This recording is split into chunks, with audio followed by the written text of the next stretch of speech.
What's up, everybody, and welcome back to another episode of Sports Talk Buffalo.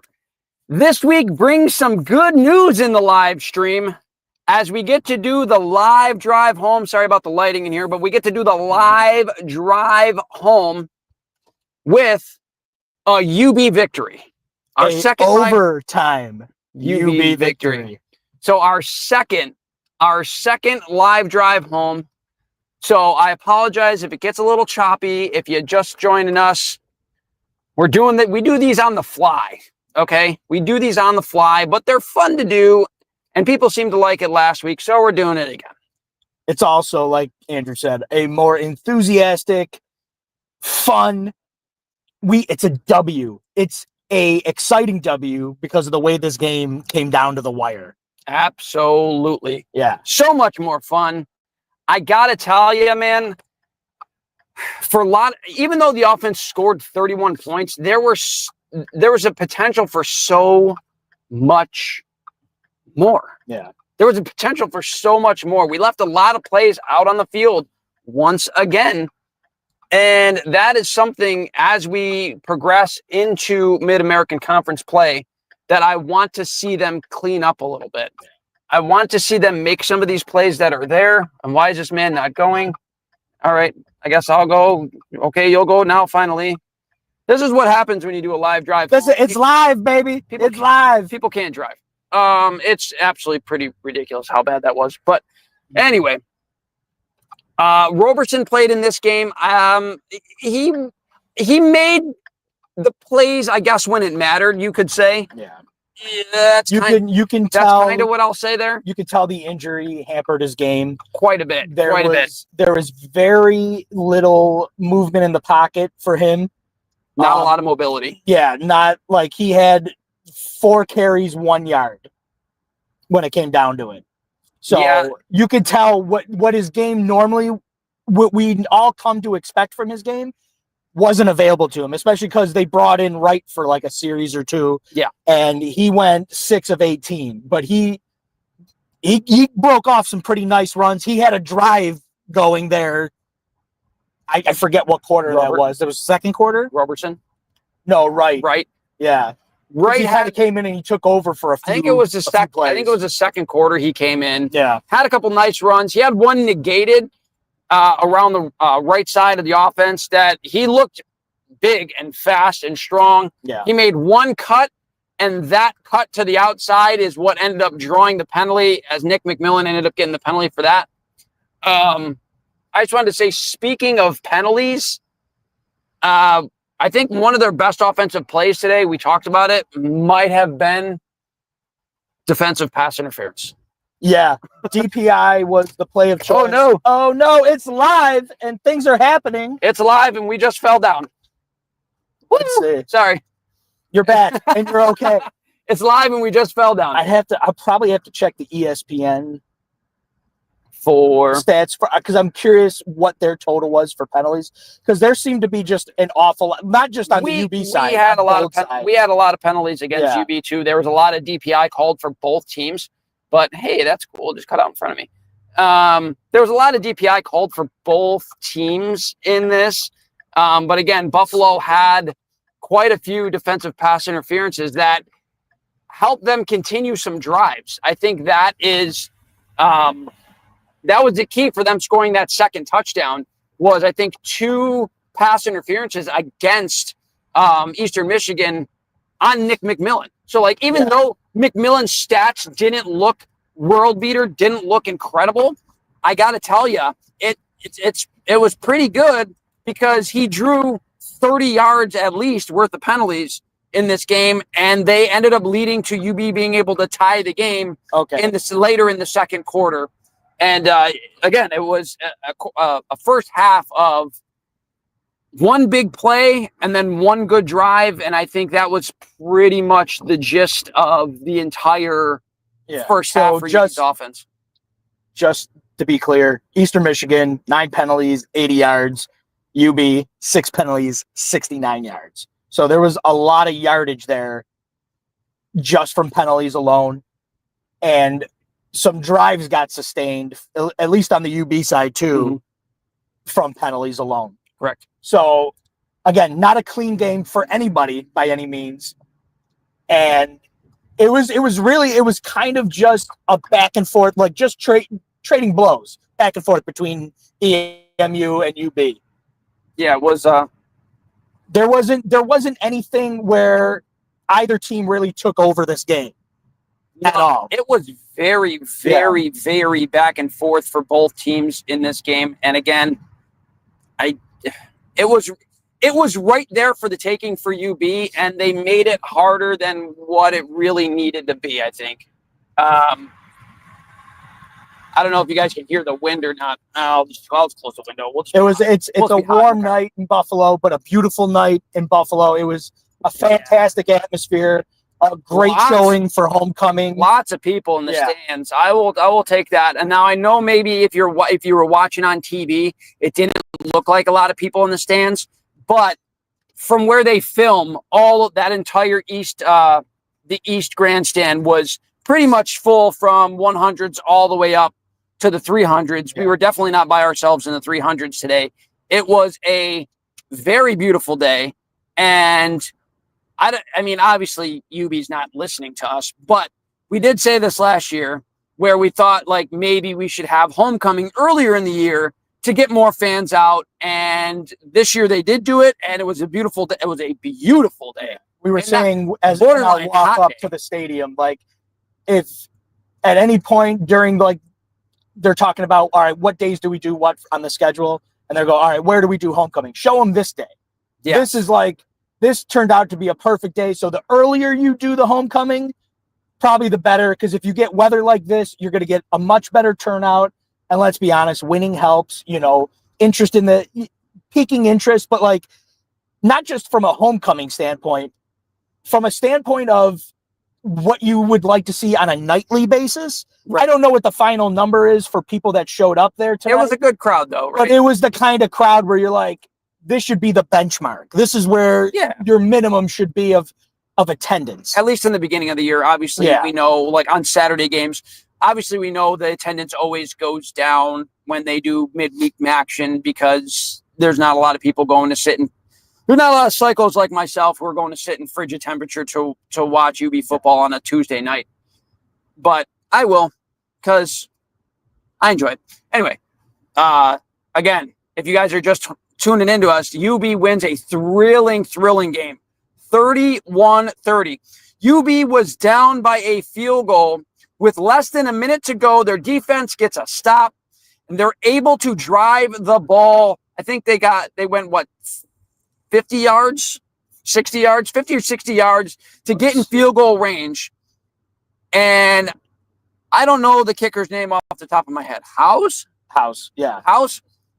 He missed a 38-yard field goal earlier in the game that could have tied it with like 5 or so minutes to go. And it was a big redemption kick for him. As time expires, he blasts a 50-plus yard field goal to tie the game and bring this game to overtime, which 50 yards exactly. 50 yards on the nose. Yeah. Great kick. And I'll tell you what, not only was it a great kick, but it was a clutch kick. 50 yards, clutch kick for Buffalo.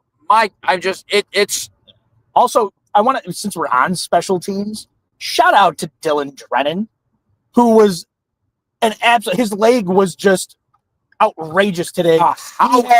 He had 5 punts for 283 yards, averaging 56.6 per punt.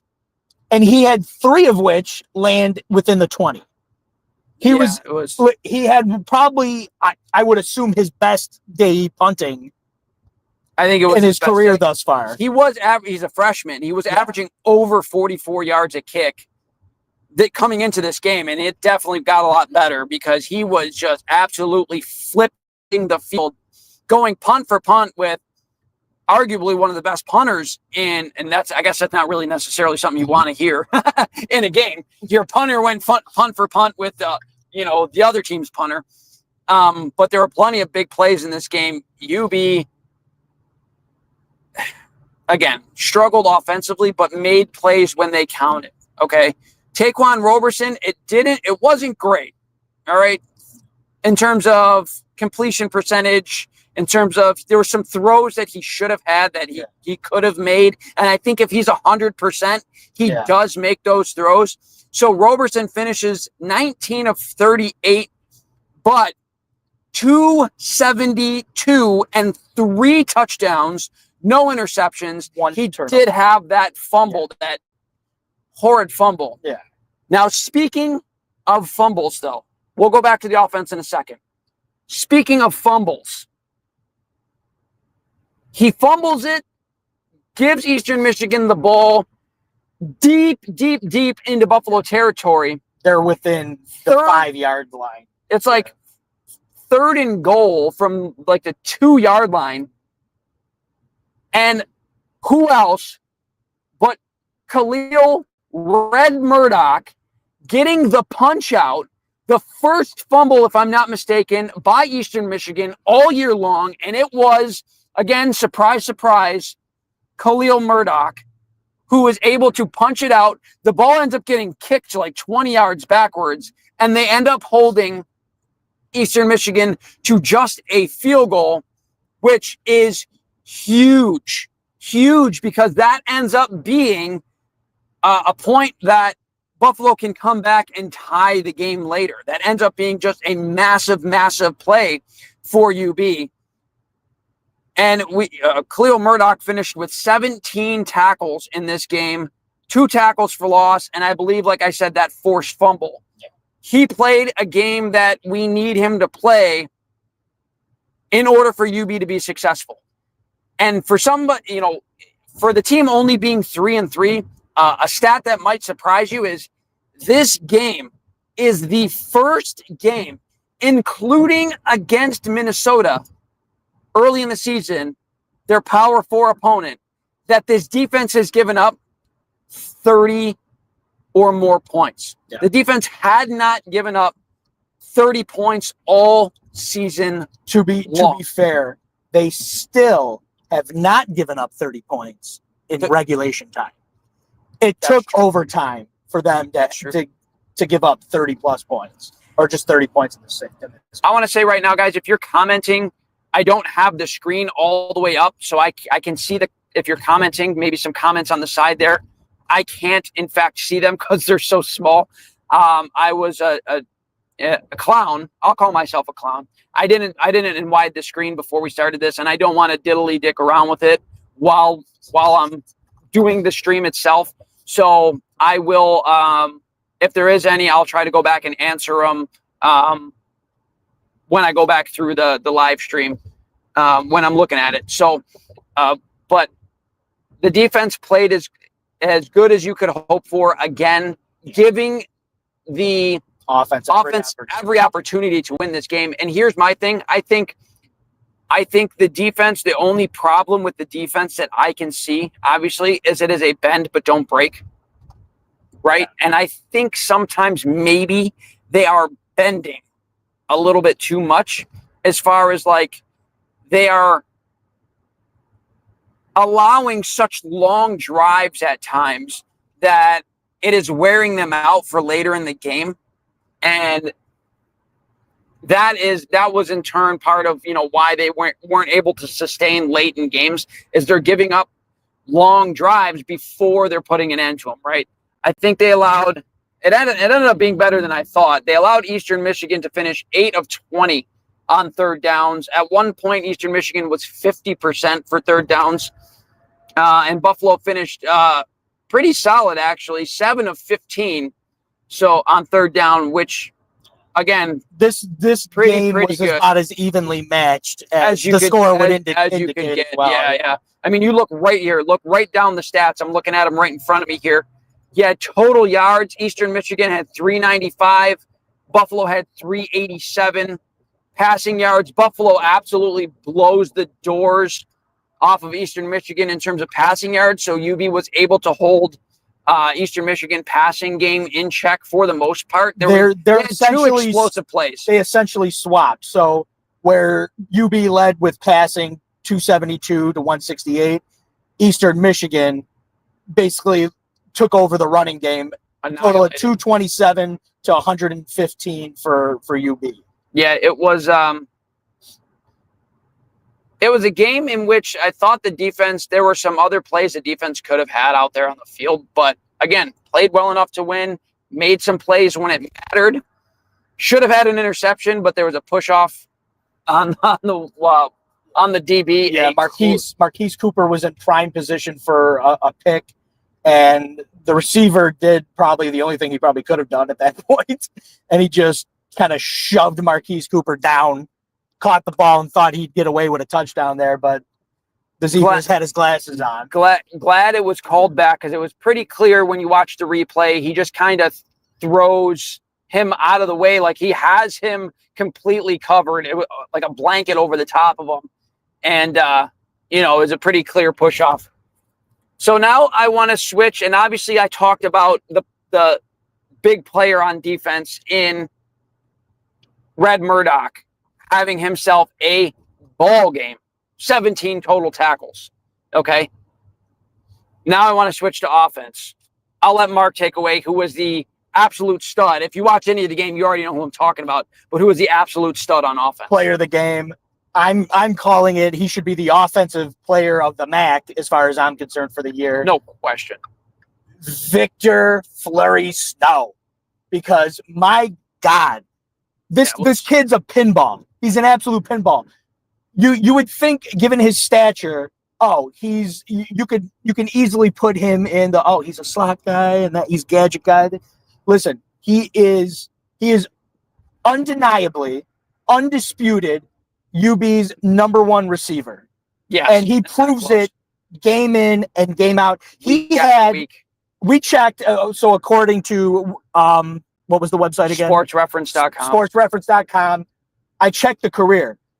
According to them, this is his first 100-yard receiving game, which he blew. Like, he had 6 receptions, 136 yards, 22.7 per reception, 2 touchdowns. He also added some rushing yards there. He had a 9-yard touchdown run.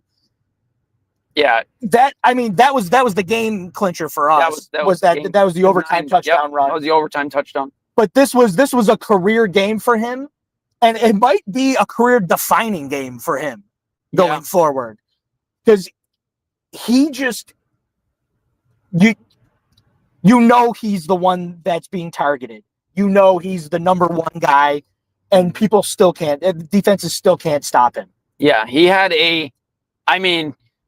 UB came out, their defense allowed a long touchdown drive, and you're thinking, oh no, is this going to be another one of those games where UB should win, and it's, they have a tough time with it. Obviously, they did have a tough time with it, but they come out, and the very first play on offense with Taquan Roberson back is they went 3 and out, and they come back, I think on another drive. Sorry, their second drive. They come back with a 75-yard touchdown pass, Roberson to Snow. And it was a beautiful pass, hit him right in the numbers, and Snow just took it the rest of the way. It was, again, a couple of real big plays in this game for UB on that. That was... So this is Snow's, so far for this year, not counting today, he had 23 receptions for 274 and 3 touchdowns. So you got to add to that now. So whatever that is. So now you got to add another 136 and 2 more touchdowns to that.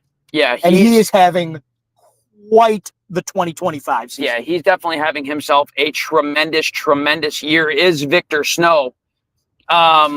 Somebody else who was getting a little bit of run in this game, we talked about him last week, and he caught a touchdown pass. His first touchdown pass of his collegiate career was Patrick Klatz. Congratulations to that young man. We talked about him last week. He had himself a good game last week, and we thought maybe it was because he had some rapport running with the twos with Gunnar Gray.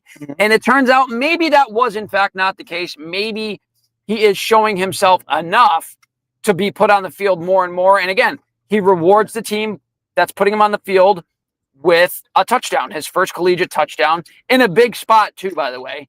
Buffalo was down 14-7, and he catches a touchdown pass to help the Bulls go and tie the game 14-14 before halftime goes.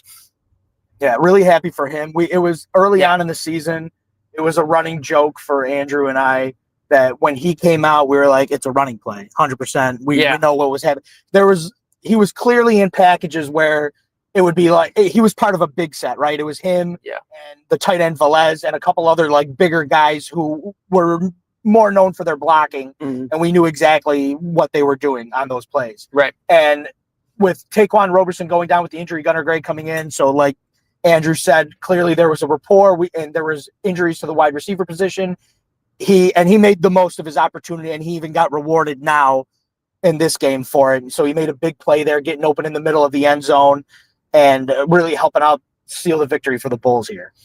Another player that came back from injury last game who had himself a couple big catches in this game was Josiah Gathings. He had 2 catches for 43 yards, his long of 27. I believe he had his long when they were driving down the field to try to get the 3 points. That was going into overtime. Yep. So in order to get us into overtime, he catches a 27-yard pass over the middle. Don't mind that. That is my car.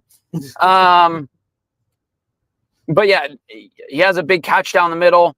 And I think I really like Gathings because I said this before. He provides almost like a little, I won't say a security blanket, right? He comes up with big catches. I think he's more of a possession receiver, but he's a big, thick frame. He can go over the middle. Another thing that Mark has talked about ad nauseum sometimes is their lack of use of the tight end. Yes. And so it's probably since Zach LaFave, I think, was probably the last prominent UB tight end that was like used in the passing, prominent in that sense.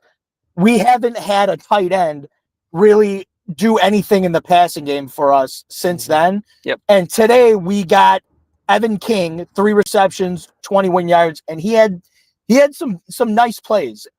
He had a nice play on the sideline where he just put his shoulder down into a guy. He literally just shrugged off. Shrugged him off. He's such a big kid. He just shrugged off a linebacker. Like he was a fly. He just like flicked him off. My thing is, I get it. This team was always built to run the ball, and they've always done it very well. This year, however, there's a clear distinction that, but Pete Lembo has made the point of saying, in this day and age, you need to be able to pass the ball. Yep. And they're clearly taking steps because the O-line, in our opinion, has been built, and they've looked much better in pass protection versus in their run game. And you see that there's a clear shift happening. And for me, with a team like this, especially if you're going to have a young quarterback, you need to be able to give him a safety valve. And that safety valve normally comes in the form of a tight end. And I need to know who is going to step up and be that tight end for the Bulls.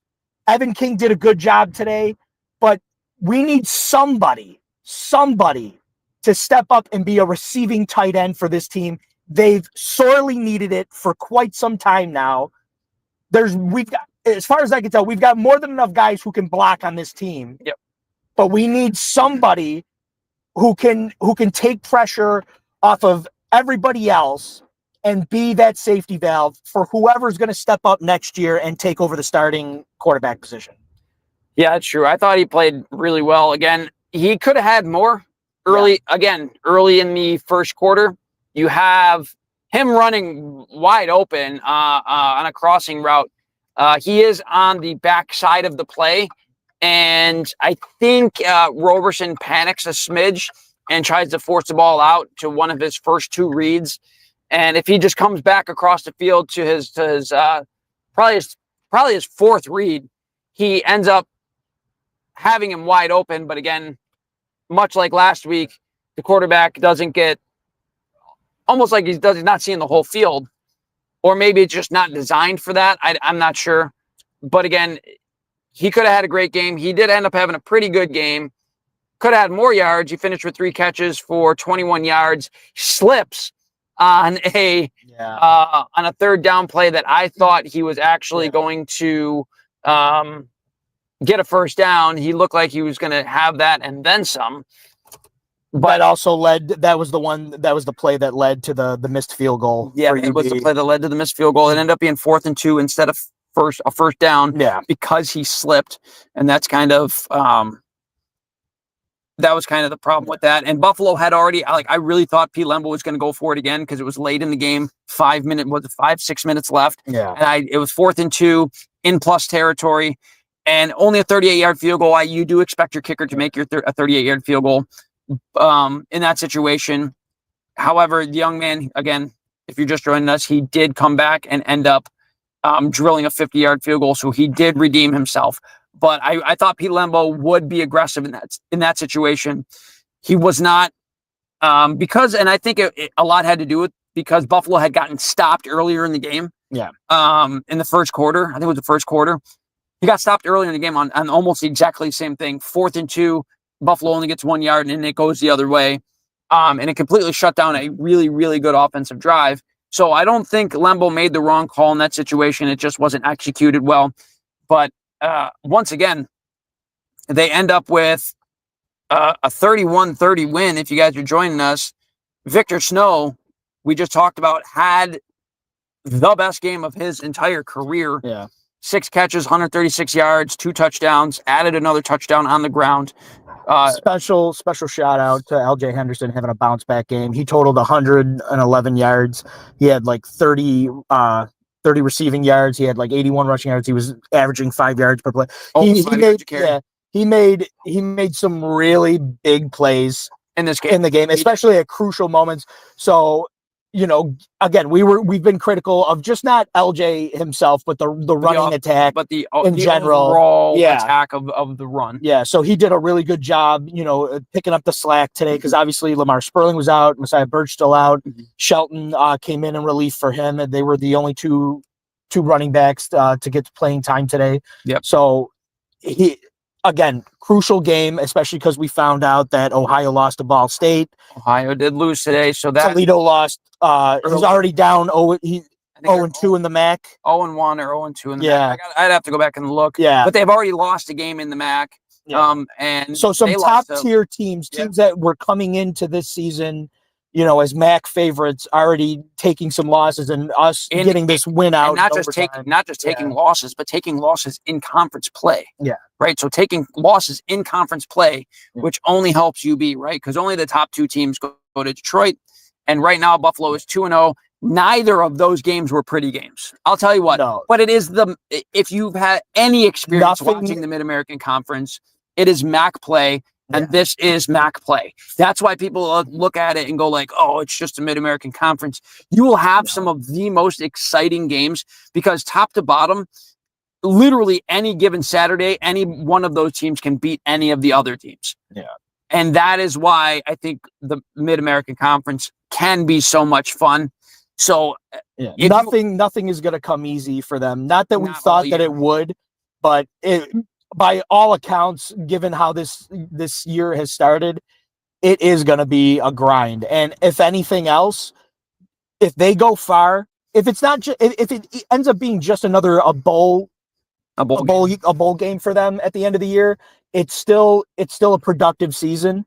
Yeah. And honestly, they would unequivocally they would have earned it. Because obviously they've been grinding it out, a lot of close games, a lot of hard losses, like a couple heartbreaks. Yeah, it's been some heartbreaking losses, but if anything, they've shown resiliency.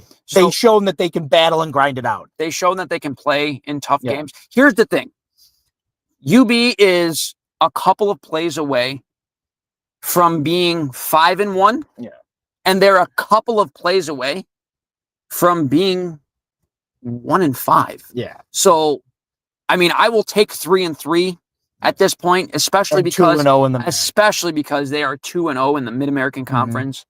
That is the big deal right now. Obviously, we want to see them in a little bit better position to get a bowl game, right? against the out of conference teams, but as long as you continue to beat the teams in the Mid-American Conference, that is what the goal is this year. The goal is to win a MAC championship, and it doesn't matter. Here's the thing. Everyone's going to want them to look better. It doesn't matter how they win games as long as they are winning games. Let's be honest. I don't think any of this is going to be real pretty. It's going to be, like I said, it's going to be a grind. It's going to be an absolute grind. I don't care. Like next week, we've got a road game against UMass, and that's a game earlier on. I would have been like, oh, they're gonna dominate UMass. I fully expect them to come out of Massachusetts with a victory, but now I'm not so sure it's going to be a game like that. But as long as they come home with a victory, that's all that matters. That's all that matters. It's not going to be a no. It's not going to be a no stress game, right? Okay, it's not going to be a no stress game. It's going to be a game that, again, where it's going to. I think all year we're going to see games that Buffalo's going to have to scratch and claw and fight, and we're going to have our big guys have big moments, and we're going to just have to make those extra 1 or 2 plays when they matter, and that is realistically going to be I think that's going to be the whole season.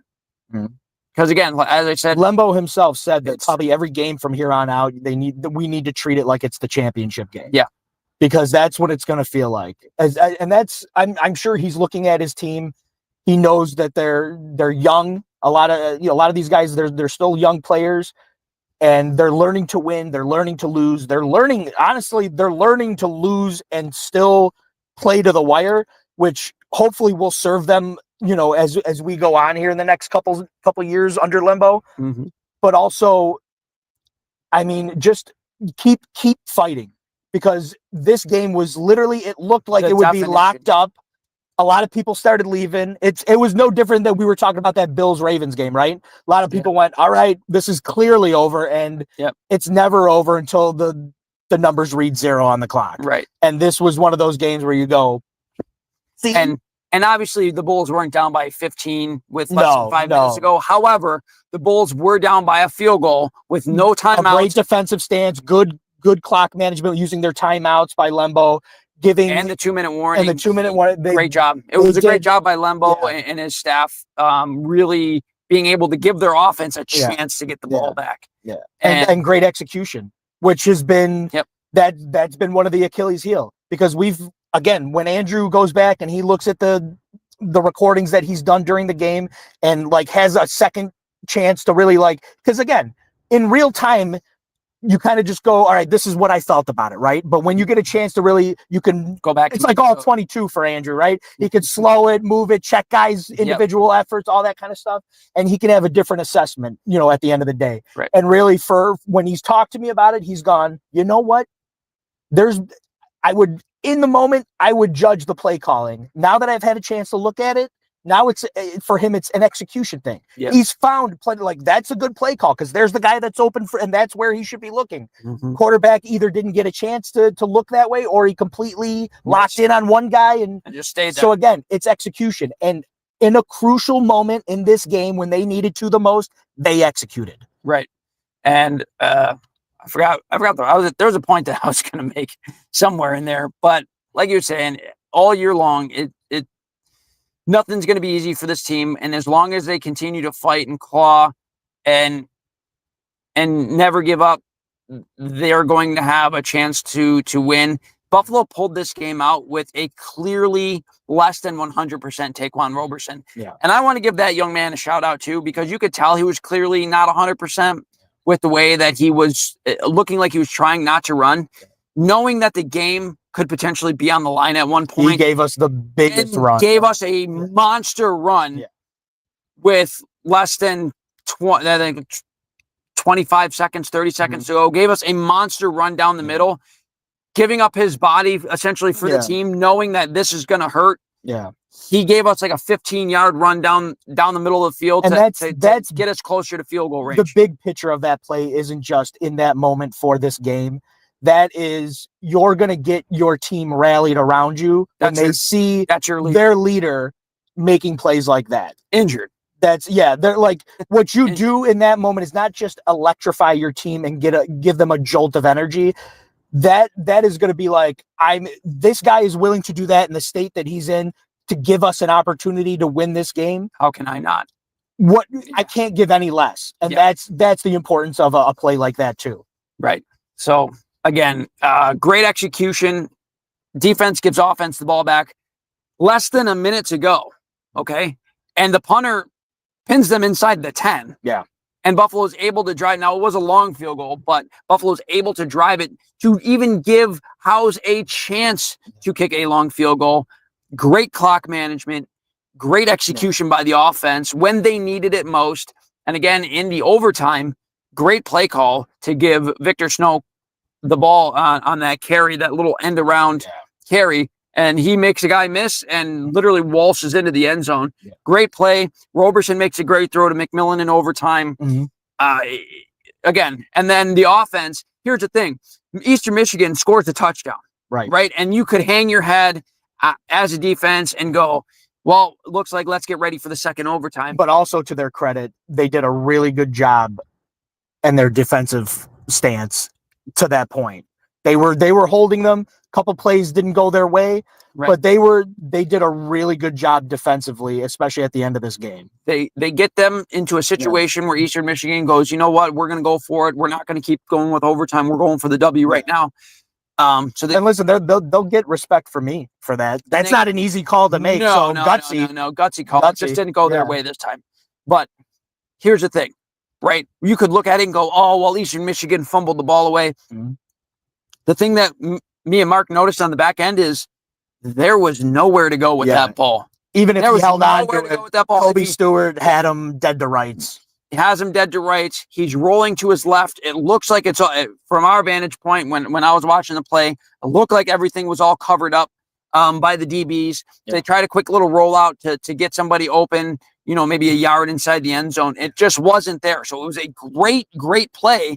And that in and of itself, I think that is what ended up, I don't want to say making him panic, but, causing him to make the mistake and fumbling that ball, which Kobe Stewart recovered, and Buffalo ends up winning that game to move to 2-0. Yeah. And as we said, now all that matters. You celebrate tonight, and we're on to UMass. Tomorrow I'll get back to work, and it's UMass, a team that, again, we talked about they should beat, but that was also Kent State. They should beat Kent State. Yeah. Right? And that was honestly an absolute nail biter. You would have hoped this was another game that you were like, you should beat Eastern Michigan. Right. They did, just not in the fashion that you would have expected. Again, they should beat Eastern Michigan. They should beat Kent State. But just win. Just win, baby. Just win.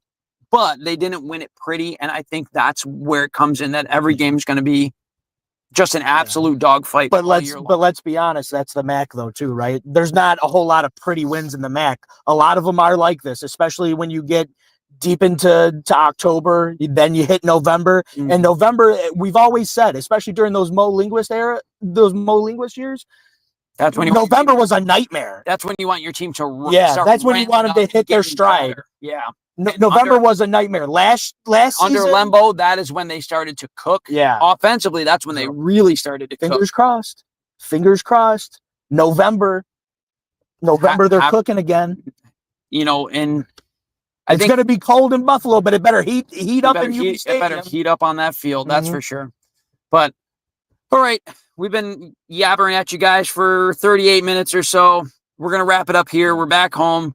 I want to thank you guys all for watching, the 20, 30 people that decided to jump in for us here. We really appreciate you guys watching. As always, man, once again, thank you guys. I hope you guys have a fantastic week. Go Bulls. Go Bulls. Big Ben.